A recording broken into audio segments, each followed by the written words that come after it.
हरे कृष्ण। 9 जुलाई 2026। आइए जानेंगे हम पहले आज के पंचांग और मुहूर्त के विषय में। उसके बाद हम जन्मदिन की बधाई देंगे और फिर हम जानेंगे दिव्य ज्ञान धारा के अंतर्गत योगों का प्रभाव, जो हमारी चर्चा पिछले कई दिनों से चल रही है। आइए पहले जानते हैं आज के पंचांग के विषय में। आज गुरुवार है। आषाढ़ मास कृष्ण पक्ष की नवमी तिथि 10:39 तक है। इसके पश्चात दशमी है। अश्विनी नक्षत्र 2:56 तक है। इसके पश्चात भरणी नक्षत्र है। सुकर्मण योग 10:10 तक। इसके पश्चात धृति योग है एवं गर्करण है। आज चंद्रमा पूरे दिन मेष राशि में संचरण करेंगे, वहीं सूर्य मिथुन राशि में यथावत गोचर करते रहेंगे। राहु काल का समय 2:09 से 3:52 तक है। वहीं अभिजीत मुहूर्त का समय 11:58 से 12:53 तक है। जैसा कि आप जानते हैं कि राहु काल में कोई भी नया कार्य प्रारंभ नहीं करना चाहिए। वहीं अभिजीत मुहूर्त का समय श्रेष्ठ समय होता है किसी भी कार्य के शुरुआत करने के लिए। आज जो चौघड़िया का मुहूर्त मिल रहा है उसमें शुभ चौघड़िया सुबह 5:34 से 7:17 तक है। वहीं चर चौघड़िया का समय 10:43 से 12:26 तक है। लाभ चौघड़िया का समय 12:26 से 2:09 तक है। वहीं अमृत चौघड़िया का समय 2:09 से 3:52 तक है। शुभ चौघड़िया शाम में फिर से 5:35 से 7:18 तक मिल रही है।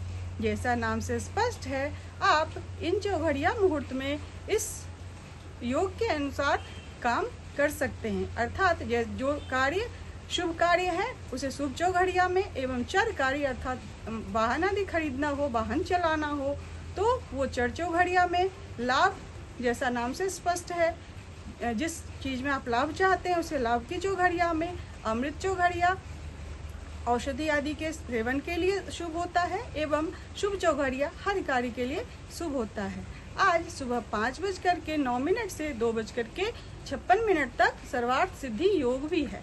अतः आज विशेष दिन है हर शुभ कार्य के करने के लिए।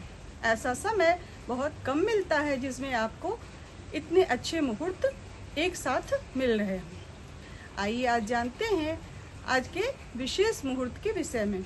आज सुबह 8:09 से 10:30 बजे तक प्रसूति स्नान, जात कर्म, अन्नप्राशन, कर्ण वेद, कन्या नासिका छेदन, अक्षरारंभ, विद्या आरंभ, नृत्य गीत वाद्य कला आरंभ, उपनयन, वधु प्रवेश, व्यापार आरंभ, वाहन क्रय करना हो, हल प्रवहन, बीज वपन, वृक्षारोपण, सेवा आरंभ, शस्त्र धारण करना हो, दत्तक पुत्र ग्रहण करना हो अर्थात बच्चा गोद लेना हो, आवेदन पत्र लिखना हो या शल्यकर्म करवाना हो अर्थात कोई ऑपरेशन आदि करवाना है, ये सभी कार्य का मुहूर्त मिल रहा है। आप ये सभी कार्य सुबह 8:09 से 10:30 बजे तक कर सकते हैं।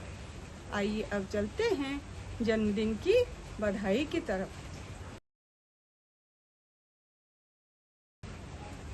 आज जिन जातकों का जन्मदिन है, जिनकी वैवाहिक वर्षगांठ है, उन सभी जातकों को मेरी ओर से तथा मेरे प्राग ज्योतिष संस्थान परिवार की ओर से हार्दिक बधाई एवं शुभकामनाएं। आप स्वस्थ रहें, दीर्घायु हों, चिरंजीवी हों, ऐसी हमारे तथा हमारे पूरे संस्थान परिवार की कामना है। आज जिन जातकों का जन्मदिन है उनका मूलांक 9 है। मूलांक 9 के स्वामी मंगल होते हैं। ऐसे जातक थोड़े जल्दबाज एवं थोड़ी गुस्सैल प्रवृत्ति के होते हैं, परंतु इनका गुस्सा जल्दी ही ठंडा भी हो जाता है। ये जो भी काम करते हैं जिम्मेदारी से करते हैं, सफलता भी इन्हें खूब मिलती है। ये विपरीत परिस्थितियों में भी घबराते नहीं। जैसा कि आप जानते हैं मंगल को वैदिक ज्योतिष में सेनापति का दर्जा प्राप्त है, तो सेनापति कभी भी विपरीत परिस्थिति में नहीं घबराते हैं। ये इनका जो नेचर होता है वो हमेशा दूसरों की सहायता करने वाला होता है, जिसे आप हेल्पिंग नेचर कहते हैं। इनके लिए शुभ रंग लाल एवं गुलाबी है। आइए अब चलते हैं दिव्य ज्ञान धारा की ओर।